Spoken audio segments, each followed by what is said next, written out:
तो कांस्टेबल भर्ती परीक्षा में नकल रोकने के लिए पुलिस तरीका नहीं ढूंढ पाई, इसलिए इंटरनेट बंद कर दिया। ऐसे में लोगों को खासी परेशानी का सामना करना पड़ा। देखिए रिपोर्ट।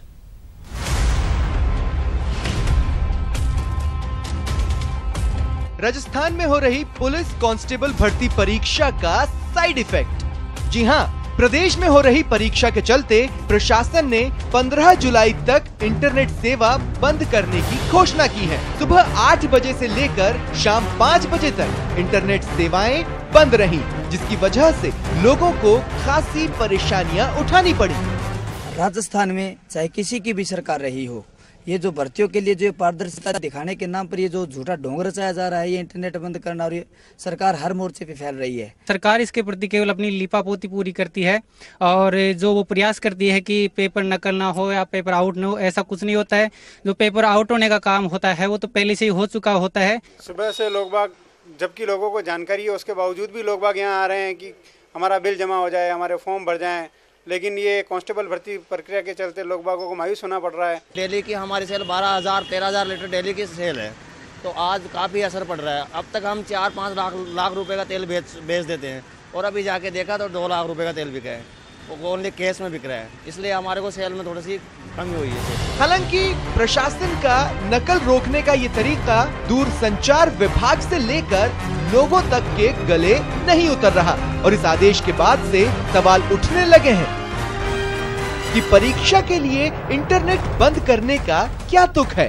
धांधली रोकने के लिए क्यों ताक पर रखा गया कानून? कौन होगा आम आदमी को होने वाली परेशानी का जिम्मेदार? जनता क्यों चुकाए प्रशासनिक नाकामी की कीमत?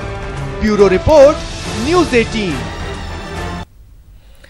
तो यहाँ पर कांस्टेबल भर्ती परीक्षा के लिए आपको हम बता दें कि इंटरनेट सेवाएं कल से बंद है। कल इंटरनेट सेवाएं बंद की गई थी और आज भी शाम 6 बजे तक के लिए इंटरनेट सेवाएं बंद कर दी गई हैं। और चलिए इस पर और ज्यादा बातचीत के लिए रुक करते हैं, हमारे संवाददाता राकेश हमारे साथ जुड़ चुके हैं।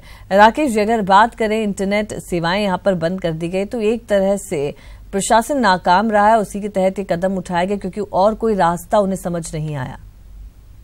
बिल्कुल देखिए अमिता जी, जिस तरीके से अचानक ये जो पूरी नेट बंदी की गई है, इसकी जो अधिकांश ना तो टेलीकॉम कंपनियों ने इसकी जानकारी दी और शायद उनको मौका नहीं दिया गया, क्योंकि परीक्षा आयोजन होने से ठीक एक दिन पहले उसी दिन नेट बंद करने के आदेश जारी किए गए हैं। और सबसे बड़ी बात, आज इस मामले में एक बड़ा संकट लोगों के सामने खड़ा हो सकता है, क्योंकि आज रविवार है और रविवार के दिन हर आदमी शॉपिंग करने के लिए, जरूरत का सामान खरीदने के लिए, इसके अलावा बाहर से जो लोग यहाँ घूमने आते हैं, जो पर्यटक आते हैं, वो अवकाश की वजह से यहाँ राजधानी जयपुर में, चूंकि मौसम भी अभी ठीक हुआ है, तो अब चूंकि तमाम जो डिजिटल ट्रांजैक्शंस है जिसको गवर्नमेंट ऑफ इंडिया ने बढ़ावा देने की पहल की थी, वो बंद है। जो रेलवे टिकट्स हैं, ऑनलाइन टिकट बुक होते हैं, वो भी पूरी तरीके से प्रभावित हैं। पेट्रोल डीजल पंप जो है वहां पर भी जो है पूरी तरीके से ऑनलाइन पेमेंट नहीं हो पा रहा है, डिजिटल पेमेंट नहीं हो पा रहा है। जो 3,500 से ज्यादा कैब जयपुर की हैं, वो उनके पहिए इसके कारण थम गए हैं, क्योंकि उनको भी चलने का रास्ता नहीं है, उनकी बुकिंग नहीं हो पा रही है। तो जो जनजीवन है, बड़ा जनजीवन पूरे राजस्थान में से प्रभावित हुआ है। और सबसे बड़ी बात इसमें जो नेटबंदी के दौरान देखने आई है, जो कुछ कंपनियां ऐसी हैं जिनकी जो वॉल्टी कॉल पर आधारित इंटरनेट सेवा वॉइस कॉल आधारित है, उन्होंने कल शाम को 6 बजे बाद जरूर नेट चालू किया था। बाकी जो बड़ी बड़ी कंपनियां हैं, BSNL है, एयरटेल है, वोडाफोन है, इनके नेट कल सुबह से ही बंद हैं और वो आज भी बंद रहेंगे, क्योंकि आज रविवार है। BSNL के दफ्तर, अधिकांश दफ्तर बंद रहेंगे। तो निश्चित तौर पर ये समस्या आगे गहराएगी। ये जो साइबर इमरजेंसी लगाई गई है, इससे लगभग पूरे प्रदेश की जो एक तो अर्थव्यवस्था है, उद्योग व्यापार है, वो इससे प्रभावित हैं। साथ ही जो तकनीकी अपडेट है, जो काम होने थे, जो फॉर्म अपलोड करने थे, वो सारे काम इसके कारण ठप पड़े हैं। जी राकेश, एक तरफ डिजिटलाइजेशन की बात कही जाती है और दूसरी तरफ अपनी नाकामी छिपाने के लिए और कोई रास्ता नहीं मिलने के लिए आम आदमी को इस तरह से परेशानी उठानी पड़ रही है। ऐसे में क्या कोई और रास्ता नहीं निकाला जा सकता था? क्या सिर्फ एकमात्र यही रास्ता बचता था नेटबंदी का? बिल्कुल देखिए अमिता जी, ये बहुत सही सवाल है, क्योंकि पुलिस परीक्षा आयोजित करवाई जा रही है। पुलिस के पास ये अधिकार है कि लॉ एंड ऑर्डर को मेंटेन करने के नाम पर, और जो आदेश इन्होंने टेलीकॉम कंपनियों को दिए हैं, उसमें लॉ एंड ऑर्डर की सिचुएशन को ही क्रिटिकल बताया है। दूरसंचार विभाग इस पूरे मामले को मॉनिटरिंग कर रहा है, क्योंकि जो पुलिस विभाग है, जो PH है, उसने 200 से ज्यादा परीक्षा केंद्र जो अति संवेदनशील है वहां पर पहले से ही जैमर लगाए हुए थे कि वहां पर नेट काम ना करे।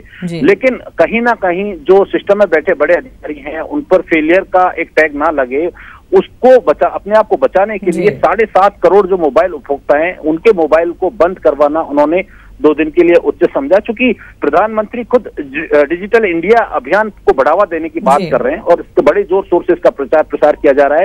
राजस्थान इसमें अग्रणी राज्यों में है, क्योंकि राजस्थान वो राज्य है जहां पर सबसे पहले सबसे ज्यादा ई-मित्र लागू किए गए थे। तो यहाँ पर जो पेमेंट का ऑप्शन है, POS का ऑप्शन है, तमाम प्रक्रिया ऑनलाइन के जरिए हो चुकी है। ये सब चीज मोबाइल से ही संचालित होती है। तो चूंकि मोबाइल सेवा ठप है तो इसके कारण ये तमाम सेवाएं अभी बंद हैं, बड़े पैमाने पर प्रभावित हैं, जनजीवन प्रभावित हैं।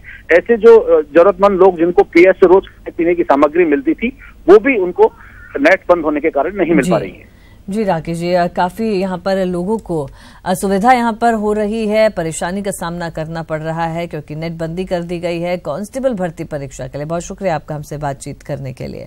तो भर्ती परीक्षा में नकल रोकने के लिए पुलिस ने तरीका इख्तियार किया और यहाँ पर इंटरनेट सेवाएं 2 दिन के लिए बंद कर दी गई।